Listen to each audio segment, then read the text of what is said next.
Okay, guys. I'm going to start reading. All right, 3 chapters. Time and again, when Il Moro sought Leonardo to ask his advice about engineering or war machines or the design of the castle walls, he found the master with Beatrice discussing art or playing his lute and singing for her. Il Moro came to his wife's chamber seeking Leonardo, but he stayed because he too became enchanted. Smart, happy talk and laughter permeated the air. Surely, if this small, dark thing could interest a giant intellect like Leonardo, surely, if this young, plain girl could inspire men to lift their crafts into the realm of art, then surely there must be something there that he had not seen. So, Il Moro had... Oh my goodness, stop.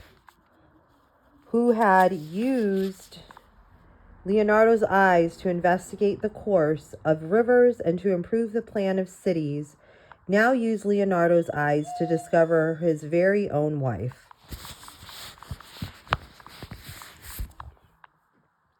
Il Moro decided to accompany Beatrice to Vigevano, her favorite country home. Leonardo had gone there to develop some plans he had for improving the vineyards and for irrigating the land. After he arrived, the Duke set Leonardo to begin construction of a model village. Work began to spill over into the evenings. Salai resented having chores that kept him from Beatrice. What has happened to Il Moro? He asked. He has us working on dozens of things all at once. What's wrong with having only the usual half a dozen? What is wrong with that guy? There's nothing wrong with Ludovico, Leonardo answered. He is in love. Love makes a lazy man lazier and an ambitious even more ambitious. I guess that's kind of true, huh? Well, who is our dear Duke in love with this time? Salai asked. Our dear Duke is in love with our dear Duchess. Salai swallowed hard. He knew who the Duke was in love with this time. He had seen the Duke's love happen. Yeah, he said. Who does he think he is, falling in love with his wife? We discovered her first. One evening during their stay at Vigevano, Leonardo was called to the Duke's chambers. Duchess Beatrice was there too. All right, hold on a second. I gotta let my dog out. Okay, sorry guys. So Salai accompanied Leonardo, hoping for an evening of talking games, but Il Moro wanted to discuss business. They finished discussing plans for the model farm when Ludovico cleared his throat, a well-known mark of punctuation at the court of Milan. Master Leonardo, he began, I would like you to do a portrait of my beloved wife. Only you can capture her beauty and put it down properly. I would like you to begin it tomorrow here at Vigevano. From our ride over the grounds today, I can see that your work on the vineyards and the farm has progressed enough to allow time for this work of art. Sly, deprived of his games and his time with Beatrice, thought, what does he expect Leonardo to do? Grow a tail and paint with that? The Duke had already given him enough work for both hands, but Sly thought, if Leonardo does begin to paint Beatrice, it would give them many hours when she could sit and he, Sly, could look at her, talk to her, and keep her amused. Sly's thoughts were just beginning to brighten when he heard Beatrice say, but certainly my husband, Master Leonardo, cannot begin to paint in Vigevano when all of his tools are in Milan. I will send for them, Il Moro said. Make a list, Master Leonardo. They will be here the day after tomorrow. You may begin then. Dear husband, Beatrice said, I know why you want me to sit for my portrait. I am becoming such an excellent horsewoman and as superb at falconing that you are getting extremely jealous. You want nothing more than for me to stop improving my horsemanship and sit still. I'll tell you what. I will have my portrait done by Master Leonardo only if you allow me to be painted astride my horse. But Beatrice, dear wife, no lady is ever betrayed in such a manner. Sitting upon a horse is suitable for conquering warriors, not for gentle and sweet wives. Are you worried, dear Moro, that people looking at my portrait will not know which is the horse and which is the wife? Now, Beatrice, you are making sport with me. Not at all. If Master Leonardo can do a portrait of an ermine with the same pose as Madonna Cecilia Gallerini, I thought that he could do a portrait of a horse with the same pose as me. A horse suits me better. There was a pause, a long pause. Il Moro looked from his wife to Leonardo and then to the floor. You are too much of a tease, he said. Beatrice advanced toward her husband. Look at me, Ludovico, she said. He raised his eyes from the floor. When their eyes met, Beatrice began to laugh.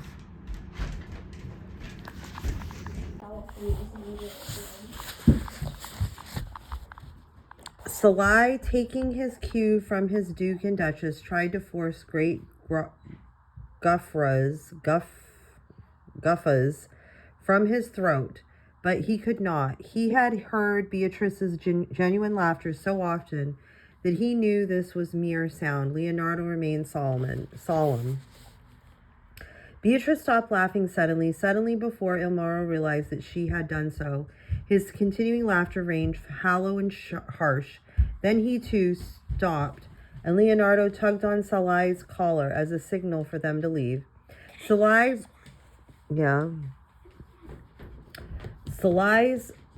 recognized the look, frozen and withdrawn on his master's face. It was the look he always wore when human emotions became too intense or too raw.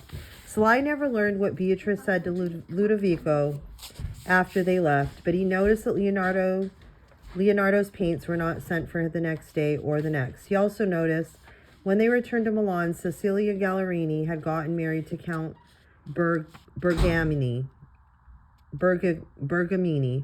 and left the castle, taking her portrait with her.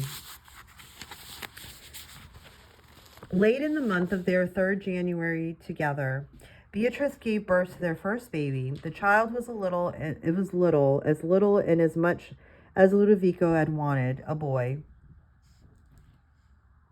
In celebration, he caused the bells to ring for 6 days, and he set free all the people who were in prison for debts. They first called their little boy Urkel,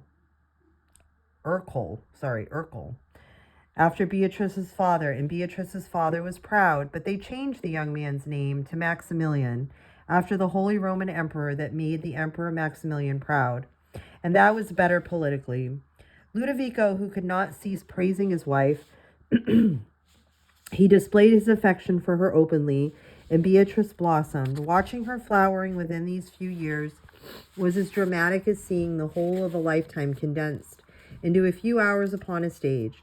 There was not a person in the court of Milan who was not in love with this young, vivacious duchess. And there was not a person more in love with her than the 13-year-old Salai. Beatrice was now in full control as wife, mother, and duchess. Her duties occupied many hours, but her free time was always available to Salai. He had moved from full-time to part-time occupant in her life, but the hours that they shared together were shared completely. Everything he saw, he examined for some way to gain Beatrice's attention. When he saw Leonardo turn to idle doodle into a pattern and then a design, Salai took the page and presented it to Beatrice. I thought he said that you might like this design to decorate a sleeve, my lady.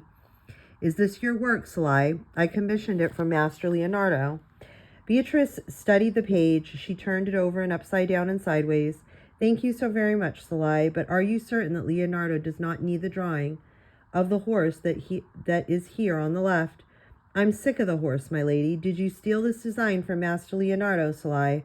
Beatrice asked. I never steal, my lady.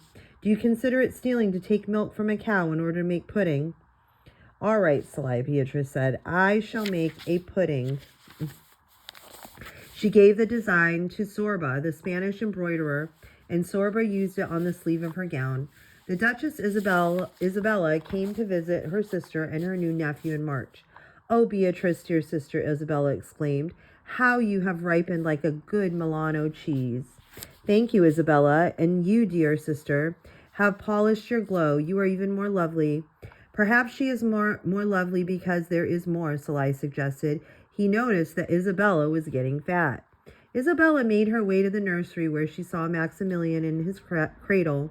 Oh, she said, and then followed it with, ah, it is like all my strength of will not to reach into that cradle and pick him up into my arms, she said. Oh, sister, please do, Beatrice urged. She herself reached into the covers and lifted up her son and gently handed him over to Isabella. Ah, Isabella said, one feels close to God when one holds an infant. Whereupon she immediately handed him over to his nurse, saying, they always spit up on me.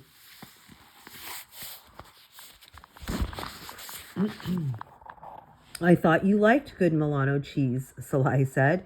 Who is this young man? Isabella asked her sister. Salai, Beatrice answered. He is an assistant to Master Leonardo da Vinci. Oh, so the master is still with you. I wondered if he still were. I have received no word about a work I had asked for. I wondered what happened to my bust of the young Christ.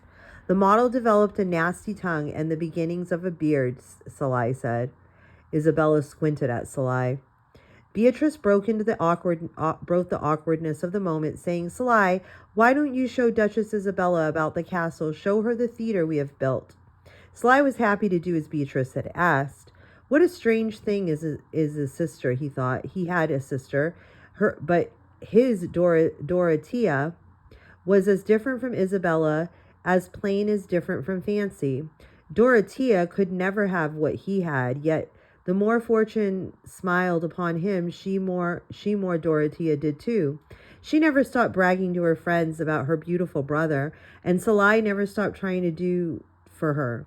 He stole a silver point from Boltrafifo and gave her the money he got for it. He brought her bits of cloth and gossip, and with these she purchased prestige among her friends.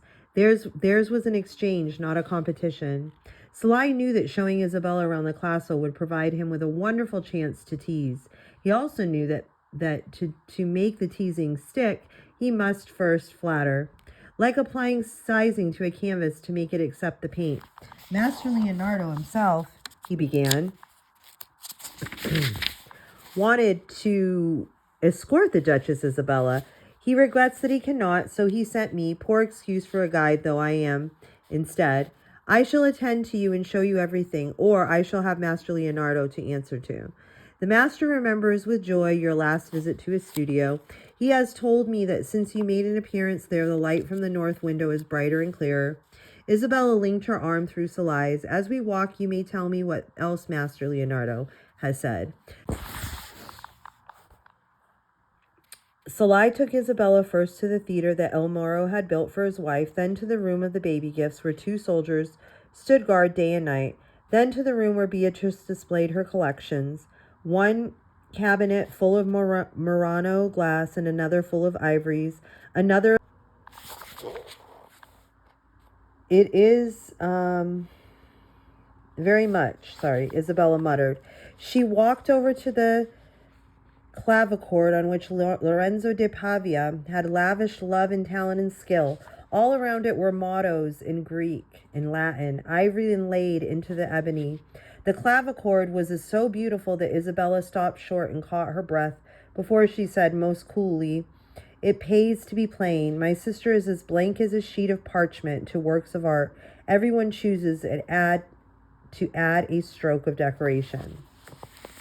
When Salai showed her the wardrobes of gowns, she said, one would think that she is a very vestry looking at the robes of the Pope and his bishops. I've never seen so many gowns. Salai pulled out the dress with the braid on the sleeve, the braid done from the design of Leonardo. The master designed the sleeve for our Duchess. Master Leonardo da Vinci? Salai nodded. The same. Salai next guided Isabella to the bathroom. He opened the door and exclaimed, Behold, I shall not enter, Isabella declared. You must, my lady, Salai implored. Come see, the master did this too. He engineered the whole thing. It was our gift to our Duchess. How quaint. No, not quaint, practical. Come see. He pushed Isabella toward the center of the room. Warm in here, she said, fanning herself with her hand. Sly clapped his hands. That's it. Master Leonardo designed it. The heat comes from a hidden closet and is piped up all over the room, so our Duchess will not catch a chill when she's get out of her bath. The master designed it, and I have named it. I call it central heating. Isabella turned to Sly with a furious look on her face. Take me to Master Leonardo, she demanded. He is at work on the horse. My sister has the talent of all of Italy at her call, and she uses that of Leonardo da Vinci for bathrooms and dress sleeves. What a waste, Isabella moaned. There is certainly in Italy some subject more fit for Master Leonardo's talents than designing braid and bathrooms. I can think of a very good subject for his brush, she said, lifting her chin and gazing off into the distance, posing. Oh, Sly explained. Duchess Beatrice does not choose to have her portrait painted by Leonardo. Beatrice is not who I had in mind, Isabella said. She lifted her chin and posed again. Beatrice is not who I had in mind at all, she repeated. That ended the tour. There were many people at the court of Milan who thought that Isabella was brilliant. She was clever and she was spoiled and she was titled. And to that, many people who depended on court patronage that passed for brilliance. Isabella, who for years had been the family star, the beloved bride, the cultured leader of Mantua, suffered for attention in Milan. There were those fine courtiers, the Grackles, the Francesco crowd, always willing to flatter, but it was not they whom she wanted to attract. It was the intellectuals, the gifted, the skilled craftsmen whose favor she wanted, the very elements who were drawn naturally to Beatrice, the small, dark, accepting sister, the one with the invisible but true measuring rod in her head, the sister who collected, not the sister who accumulated. One evening in April in the year of 1493, when Isabella's stay was already a month old, she made another attempt to capture the minds of the intellects. She read to the small group gathered in her sister's chambers a letter that had been forwarded to her in Mantua. She said that it had been written by Ponzone, a scholar friend of hers. Had no one ever heard of Ponzone? Why, in Mantua he was consulted about everything, from childbirth to menus. Oh, Sly said, our Duke has an astrologer too. Master Ponzone reads books, not bird droppings, Isabella said scornfully as she unfolds the paper and read it out. I hear that a man named Columbus lately discovered an island for the King of Spain, on which are men of 4 height, but of copper-colored skin, with noses like apes. The chiefs wear a plate of gold in their nostrils, which covers their mouth, the men and women alike. 12 men and 4 women have been brought back to the King of Spain, but they are so weakly, and that 2 of them fell ill of the same sickness which the doctors do not understand, and they had no pulse and are dead. The others have been clothed, and if they see anyone who is richly clad, they stroke him with their hands and kiss his hand to show how much they admire him. They seem intelligent and are very tame and gentle. No one can understand their language. They eat of everything at the table, but are not given wine. In their own country, they eat the roots of trees and some big kind of nut, which is like a pepper but yields good food, and on this they live. This is very interesting, Sly said. I would like very much to take the letter. Sorry guys. To Master Leonardo.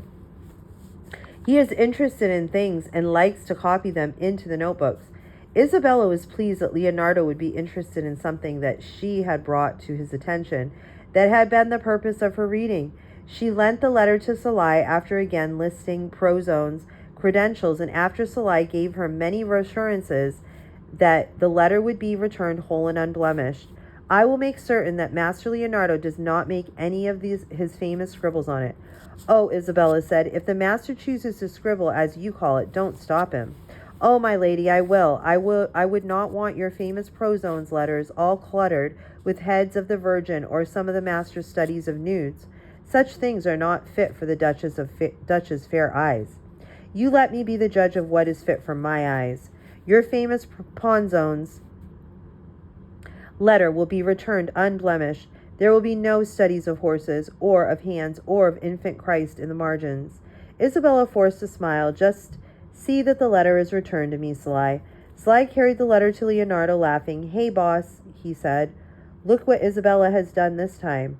She has invited a whole new world and someone named Columbus to discover it, and someone named Ponzone to write her about it." Leonardo read the letter and chuckled. He never copied it into his notebook. Sly knew he would not.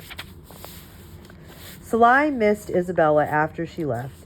It was like losing both the player and the audience. In the weeks that followed, he and Beatrice often shared again the events of Isabella's visit. Beatrice never began such a discussion. Sly always did, and he did so eagerly.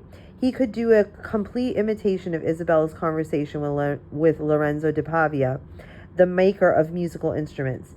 He would take both parts, switching chairs and voices as he became first Isabella asking for a clavichord and then Lorenzo refusing.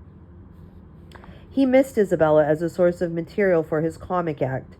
He came to look back at her visit as a climax of something shared between Beatrice and him, as a view is shared by two people alone on a mountaintop, seeing the whole and seeing it in the same. Following the birth of little Maximilian, Il Moro added a large measure of pride to his love for his young wife. By the following May, the pride had grown into admiration, and he decided to send Beatrice to Venice as his personal ambassador. Both Milan and Venice were wealthy and powerful. They had been rivals for many years. At times, that rivalry had flared into warfare. Now, however, Ludovico considered it necessary that Venice become his ally because of the King of France was threatening to invade Italy. The threat was a more immediate danger to Milan than to Venice. Il Moro knew that he needed peace on his right before he could make successful war on his left. So he decided to send Beatrice to Venice. She would be his representative. She could, he was certain, beguile even his own old worst enemy and make Venice the friend of Milan. Beatrice was thrilled to be chosen as her husband's ambassador. She announced to Sly that she would be accompanied by her mother and an entourage of 500. Sly reported the progress of preparations to Leonardo. Today, Beatrice's mother learned that each of Milanese ladies will wear a long gold chain worth 200 ducats. So Madama has supplied each of the ladies of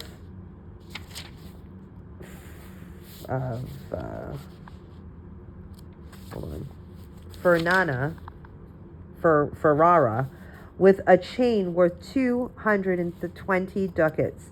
Later, Sly reported Beatrice has given some of her ladies strings of pearls for their paternosters. So Madama has given some of her ladies rosaries made of larger pearls still. Now Ludovico has decided that not some but all of our Milanese ladies should have pearl rosaries.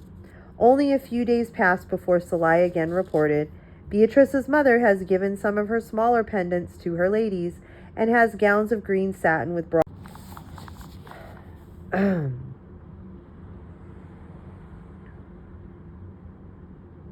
Sorry, I lost my place.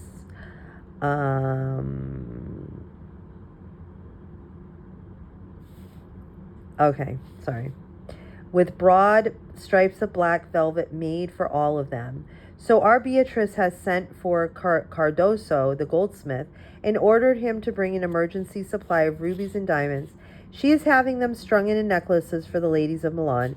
Beatrice hardly has time for anything but standing for fittings for her new gowns.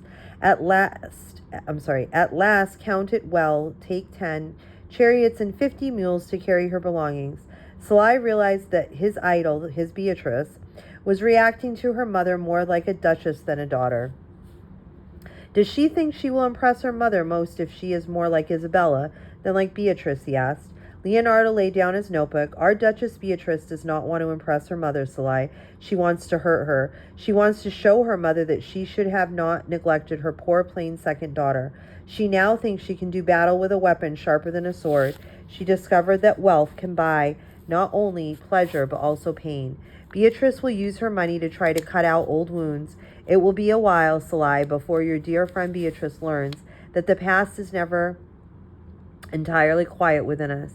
It will be a longer time still before she learns that the only way to conquer an unhappy past is to learn to live with it. If my past had been unhappy, Salai replied, I would have been able to smother it with anise cookies alone. Some even many would consider that your past was unhappy. Not me, I wouldn't say that. I just say, what was, what is. What will be, will be. Why can't Beatrice do that? Leonardo shook his head. Some of us simply cannot. Some of us have to strain all of our present actions through past pain. Others of us merely learn to cope bad thoughts with silence and good manners. Not everyone can be a Salai. Leonardo then placed his hands on his chair and pushed himself up. Anyway, Salai, it will be a while before your old friend is your old friend again, and perhaps it is good that our Duchess shall have less need of you, for I shall have more. Besides, finishing the horse, Il Moro has asked me to paint the end of the wall of the refectory of Saint Maria del Grazie. I suggest to him that our Lord's Last Supper will be an appropriate work to put on that wall, for the monks will face that as they dine. Okay, guys, so that was the third chapter for today's reading. Sorry for all the interruptions. There were many, so I had to stop and restart again. And you know what to do. Put your narrations in your notebooks, and I will see you guys on Tuesday. Blessings.